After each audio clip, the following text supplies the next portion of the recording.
Eran las 9:22 de la noche cuando alguien decidió que Valeria Montes debía morir. No fue una discusión, no fue un accidente, fue una elección hecha con calma. La llamada o 911 llegó segundos después. Una voz temblorosa explicó que había entrado al baño y encontró a su amiga en el suelo, rodeada de sangre. La operadora pidió dirección, respiración, detalles, pero para los primeros agentes, lo más inquietante no fue la escena Anne, fue el silencio. Un silencio que solo aparece cuando todo ya terminó. Valeria Montes tenía 25 años y era ciclista profesional. Había llegado a la ciudad para competir en una carrera de fin de semana. Nada de fiestas, nada de excesos. Todo en su vida seguía rutinas estrictas, entrenar, comer, descansar. Por eso, cuando Camila Rojas, su amiga y anfitriona, salió a cenar esa noche, Valeria se quedó solo en casa por un tramo corto. Corto pero suficiente. Tente un segundo. Piensa en tu propia rutina. ¿A qué hora sales? ¿A qué hora regresas? ¿Y quién podría saberlo? Cuando la policía entró al departamento, no vio señales de robo. No había puertas forzadas ni objetos revueltos. El baño, en cambio, reveló la verdad. En el suelo había fluido cefalorraquídeo, una señal inequívoca de que la bala había atravesado el cráneo. La muerte fue inmediata. Valeria no tuvo oportunidad de reaccionar. Aún así, durante los primeros minutos, los investigadores pensaron en un robo. Valeria había viajado con una bicicleta profesional valuada en más de $100,000. Y la bicicleta no estaba, parecía lógico, demasiado lógico. Minutos después, la encontraron abandonada cerca, intacta, no robada, colocada. Ese fue el primer indicio de que el crimen no buscaba dinero, buscaba tiempo. Al revisar el teléfono de Valeria, apareció el último mensaje enviado a Diego Serrano, su expareja. Habían pasado la tarde juntos. Nada parecía extraño, pero cuando alguien muere solo en casa, el peligro rara vez viene de un desconocido. Y justo cuando los detectives empezaban a entenderlo, una cámara captó algo que cambiaría la investigación para siempre. La cámara no grabó un rostro, pero grabó una decisión. Un SUV negro avanzando lentamente por la calle, minutos antes del disparo, y alejándose poco después, no aceleró.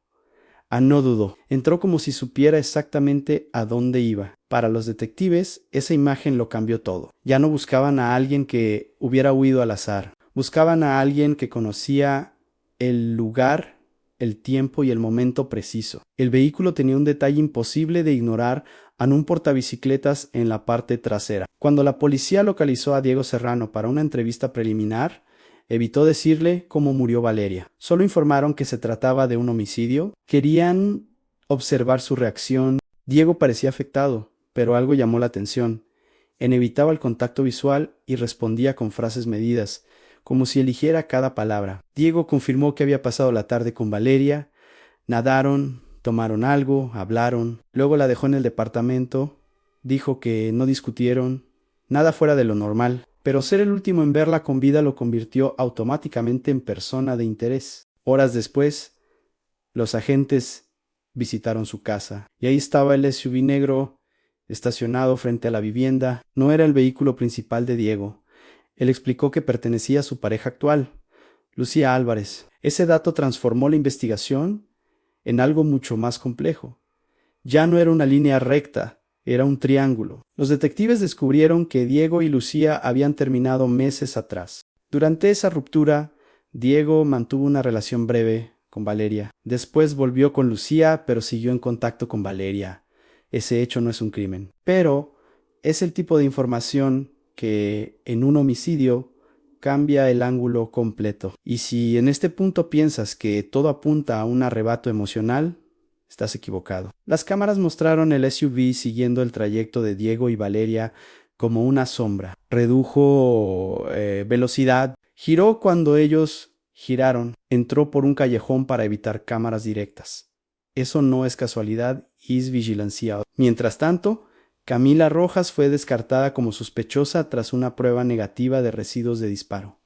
El círculo se cerraba. Y entonces surgió la pregunta que nadie quería formular aún. ¿Dónde estaba Lucía Álvarez exactamente cuando Valeria fue asesinada solo en casa? La respuesta a esa pregunta no tardaría en convertir la sospecha en algo mucho más peligroso. La policía sabía algo crucial, así lograban controlar el tiempo, controlarían la verdad. No bastaban las sospechas ni las emociones, necesitaban minutos exactos, trayectos claros y decisiones verificables. En los crímenes planificados, el tiempo siempre traiciona a alguien. Los detectives comenzaron por lo evidente. Diego Serrano y Valeria Montes estuvieron juntos esa tarde. Cámaras y testigos lo confirmaban. Nadaron, conversaron y luego Diego la dejó frente al departamento. El teléfono de Diego lo ubicaba alejándose antes del disparo. Ese dato no lo hacía inocente automáticamente, pero sí lo sacaba del centro inmediato de la escena. Entonces miraron lo que no encajaba. El subnegro apareció siguiendo el mismo recorrido, redujo la velocidad cuando ellos redujeron, giró cuando ellos giraron. En un punto clave, entró por un callejón para evitar cámaras directas. No era un conductor perdido, era alguien que sabía exactamente que no quería que se viera. Los peritos compararon los casquillos encontrados con registros de armas. El calibre coincidía con un arma a la que Lucía Álvarez tenía acceso.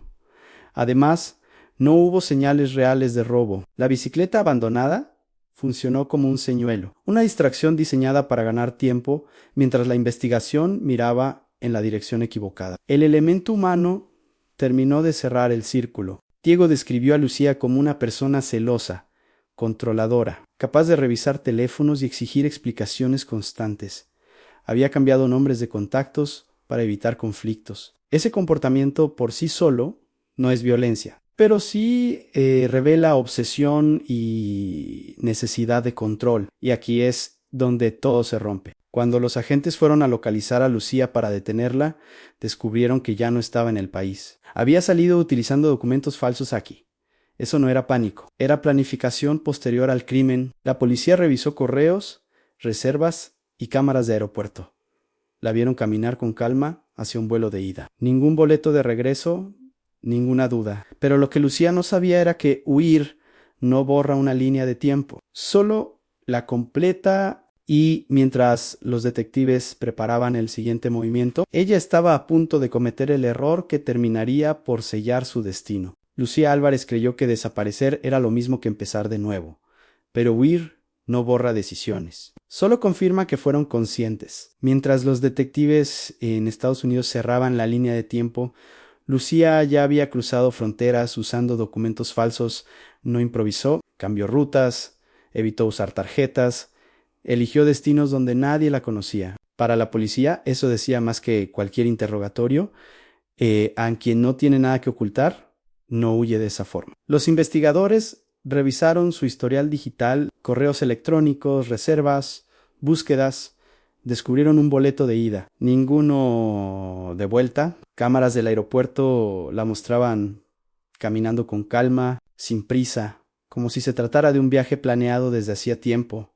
No había pánico en su rostro, no había control. En el país de destino, Lucía intentó construir otra identidad. Se presentó como instructora de yoga, cambió su apariencia, se movía de un alojamiento a otro, evitaba vínculos duraderos, pero cometió un error común en creyó que podía bajar la guardia. La policía publicó un anuncio falso buscando una instructora. Lucía respondió, acordó un encuentro, no sospechó nada. Cuando llegó al punto señalado, los agentes no la llamaron por su nombre, no fue necesario. La reconocieron por su lenguaje corporal, por su manera de observar salidas, por la tensión constante en sus movimientos. Fue arrestada sin resistencia y extraditada, pero incluso entonces Lucía intentó una última jugada. Meses después, durante una salida médica bajo custodia, escapó. Corrió un salto, una valla, intentó mezclarse entre la gente. Duró minutos. La recaptura fue inmediata. En el juicio, la fiscalía no necesitó dramatizar. Presentó una secuencia clara: el seguimiento, el vehículo, el teléfono apagado, el arma compatible, la bicicleta como distracción y la fuga internacional. Cada pieza encajaba en el jurado deliberó poco. Lucía Álvarez fue declarada culpable de asesinato en primer grado. La sentencia fue contundente: 90 años de prisión. Pero este caso deja algo más que una condena. Deja una advertencia incómoda. Muchas tragedias no comienzan con violencia visible. Comienzan con control silencioso, con alguien que conoce rutinas en horarios, en momentos, alguien que sabe exactamente cuando una persona está solo en casa. Y en la siguiente parte entenderemos por qué el error más pequeño fue, en realidad, el más decisivo. El juicio no trató de emociones, trató de decisiones. Y cada decisión tomada después del crimen habló más fuerte que cualquier testimonio. Cuando Lucía Álvarez fue presentada ante el tribunal, la fiscalía no comenzó con la escena del baño ni con la sangre. Comenzó con el tiempo, minuto por minuto, movimiento por movimiento, porque este caso no se resolvió por una confesión, sino por una secuencia imposible de explicar. Los fiscales mostraron cómo el SUV negro siguió a Valeria Montes durante la tarde, cómo redujo la velocidad cuando ella redujo la suya, cómo evitó cámaras clave entrando por un callejón. No se necesitó dramatizar, las imágenes hablaban solas. No era coincidencia, era vigilancia. Luego vino el teléfono apagado. La defensa intentó minimizarlo, llamarlo casualidad, pero el jurado escuchó algo distinto. El teléfono se apagó justo cuando Valeria quedó solo en casa. Se encendió después. En investigaciones criminales, ese detalle no es neutro. Es un acto en la bicicleta abandonada. Fue el siguiente punto. No robada, no dañada en colocada. Los peritos explicaron por qué eso indicaba distracción. No robo. El asesino quería que la policía mirara hacia otro lado mientras ganaba tiempo. Después llegó la huida, documentos falsos, vuelo de ida y ningún regreso planeado. La fiscalía fue clara en huir, no prueba culpa por sí sola, pero cuando se suma a todo lo anterior, completa el cuadro. La defensa llamó a Diego Serrano. Él negó creer que Lucía fuera capaz de matar. ¿Habló de celos? Sí, pero también de rutinas compartidas, de discusiones comunes. Sin darse cuenta, confirmó algo clave a Lucía: conocía horarios, hábitos y silencios. El jurado escuchó en silencio. No hubo reacciones visibles. No hubo gestos, tan solo notas. Al final, la pregunta no fue si Lucía odiaba a Valeria, fue si tomó decisiones conscientes que llevaron a su muerte. Y mientras el jurado se retiraba a deliberar, una certeza flotaba en la sala. El veredicto no dependería de una emoción, sino de un error que Lucía nunca pudo borrar. Porque en la última parte entenderemos cuál fue ese error definitivo. Cuando el jurado regresó a la sala, no hubo discursos largos ni dramatismo innecesario. El veredicto fue directo: un culpable. A Lucía Álvarez había sido declarada responsable del asesinato de Valeria Montes.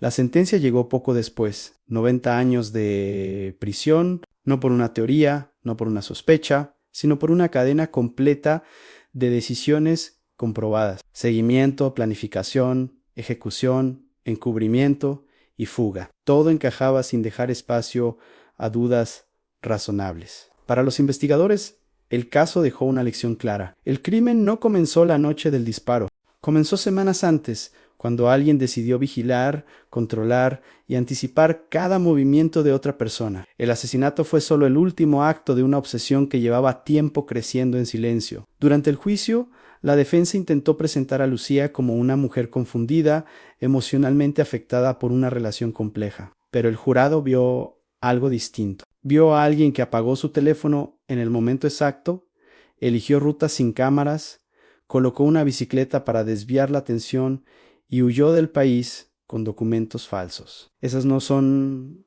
reacciones impulsivas, son elecciones conscientes. Valeria Montes, por su parte, fue descrita por amigos y familiares como disciplinada, enfocada y amable. Nunca imaginó que su rutina, la misma que le daba estabilidad, sería utilizada en su contra. Aquella noche, quedarse solo en casa no parecía un riesgo. Era simplemente parte de su vida normal.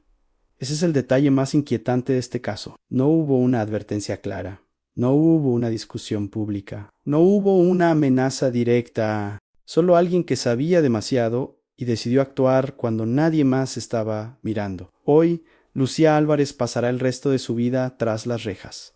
Valeria no regresará. Y sin embargo, su historia deja una advertencia que va más allá de este caso. El peligro no siempre se presenta con violencia visible. A veces se esconde detrás del control, los celos y la necesidad de poseer. La pregunta final no es quién fue culpable. ¿Eso ya quedó claro? La pregunta es, ¿cuántas señales ignoramos antes de que una tragedia ocurra?